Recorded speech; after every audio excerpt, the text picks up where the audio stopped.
우리 할머니가 대형 쇼핑몰에서 청소 아르바이트를 했을 때 일이다. 오픈한 지 막 1년이 지난 그 쇼핑몰은 건물과 시설이 대부분 거의 새 것이었는데 시골에 있는 곳이었음에도 불구하고 꽤나 성업 중이었다. 그런데 언제부턴가 직원들 사이에서 이상한 소문이 돌기 시작했다.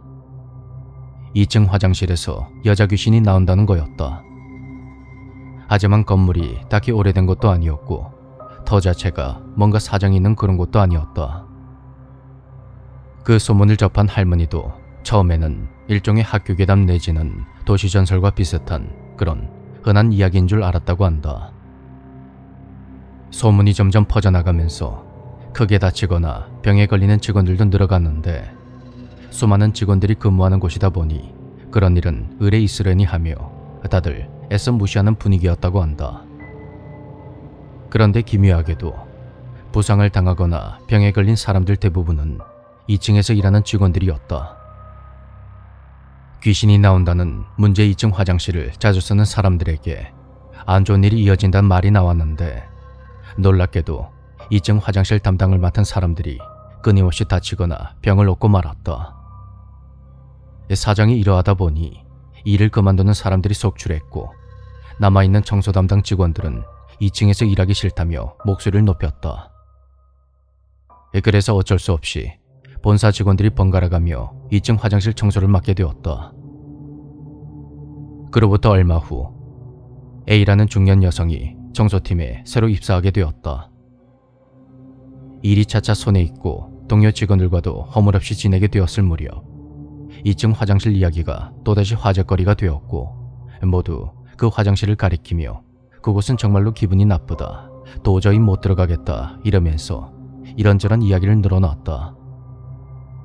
그런데 A씨가 뭔가 묘한 말을 하는 것이다. 그러면 내가 오늘 귀신을 데리고 갈게요.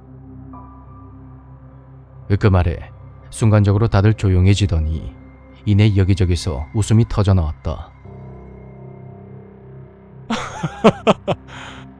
아니, 무슨 수로 귀신을 데리고 간다는 겁니까?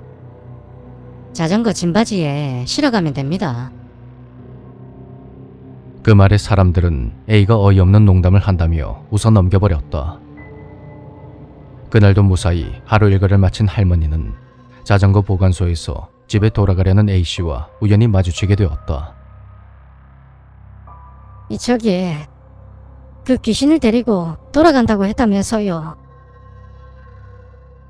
그 말에 A씨가 그렇다고 대답하며 자전거 짐바지를 가리켰다고 한다.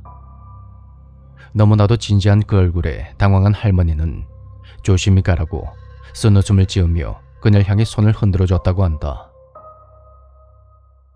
그럼 내일 봐요. 그렇게 웃는 얼굴로 힘차게 페달을 밟으며 멀어지던 A씨는 그날 집으로 가는 도중에 대형 트럭에 치여 사망하고 말았다. 다음날 소식을 전해들은 할머니와 다른 청소팀 직원들은 그날부로 모두 일을 그만뒀다고 한다.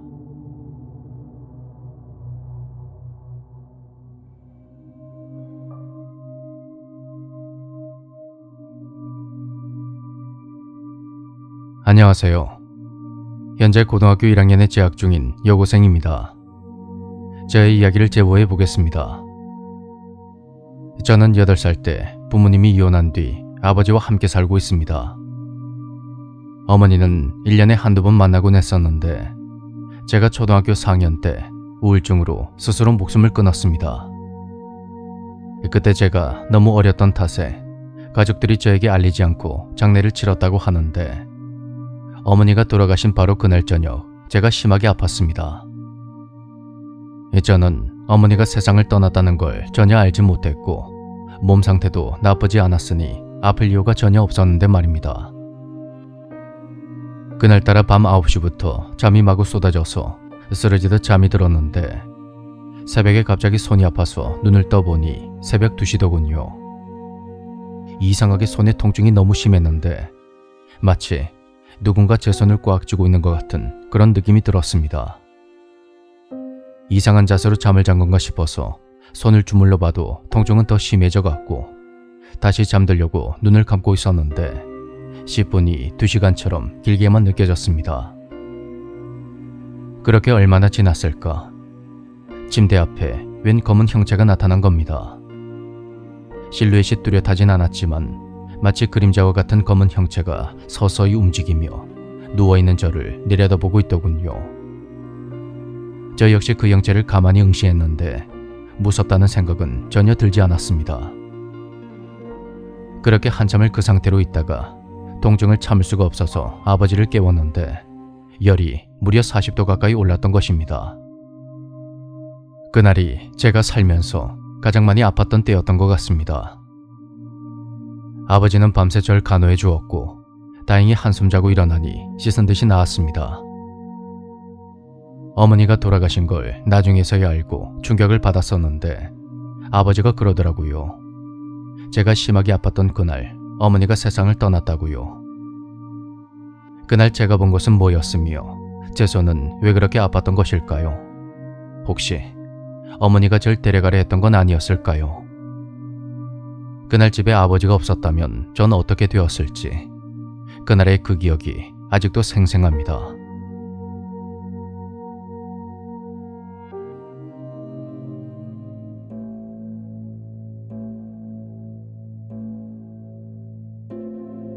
직장 후배가 고등학생이었을 때 실제로 겪었던 일입니다. 후배는 선원을 양성하는 특수고등학교에 다녔는데 실습을 위해서 실제로 먼 바다까지 배를 타고 나간 일도 있었다고 합니다. 이 일도 실습을 나갔을 때 겪었던 일이라고 하는데요. 항해를 떠나고 며칠이 지난 어느 이른 아침이었다고 합니다. 배가 갑자기 운행 불가 상태가 되어서 그 원인을 찾기 위해 선장과 교관을 비롯하여 배에 승선한 사람들 전원이 나서게 되었습니다. 기계 쪽에는 별 문제가 없었고 스크류가 움직이지 않았는데 배 끝쪽으로 가서 확인을 해보니 그곳에 무언가 얽혀있는 것 같았습니다. 자세히 보니 대형 오징어가 스크류에 감겨 있었는데 바다에 떠있는 촉수의 길이만 15m는 좋게 보였다고 합니다. 스크류를 역회전시켜도 촉수는 떨어지지 않았고 숨이 끊어진 오징어의 본체가 선체 아래까지 들어가 있어서 누군가 직접 들어가서 떼어내는 수밖에 없었습니다. 결국 잠수 경력이 있는 선원 2명이 밧줄을 몸에 묶은 후 칼과 톱을 들고는 바다로 들어갔습니다. 이거 보통 일이 아닙니다. 1시간은 좋게 걸릴 것 같습니다. 저렇게 큰 오징어는 생전 처음 보네요. 그렇게 선원은 다시 물속으로 들어갔고 두 사람이 수면 위를 왔다 갔다 하면서 작업을 진행한 지 30분가량이 지났을 때였습니다.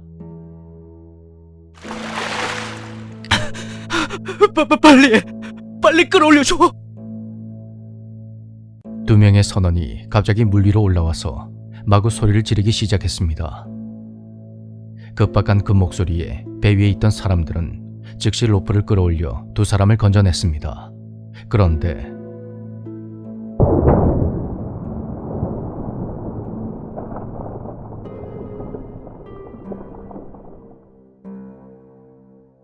선원들이 올라옴과 동시에 배에 강한 충격이 오더니 마치 지진이라도 난 것처럼 배가 마구 흔들렸다는 겁니다.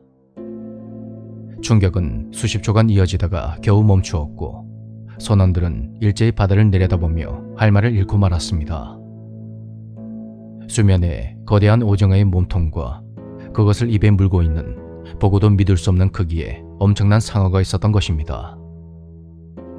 얼핏 실루엣으로 보기에는 백상아리 같았는데 그 길이가 20m는 좋게 돼 보였다고 하더군요. 그 거대한 그림자가 서서히 해저로 사라질 때까지 선원들은 그 모습을 그저 멍하니 바라볼 수밖에 없었다고 합니다.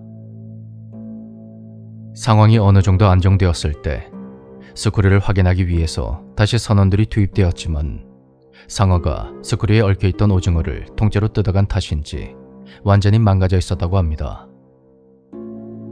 사람들은 결국 구조 신호를 보냈고 우연히 주변을 지나가던 호주 상선의 도움으로 가까스로 항구로 돌아올 수 있었다고 합니다.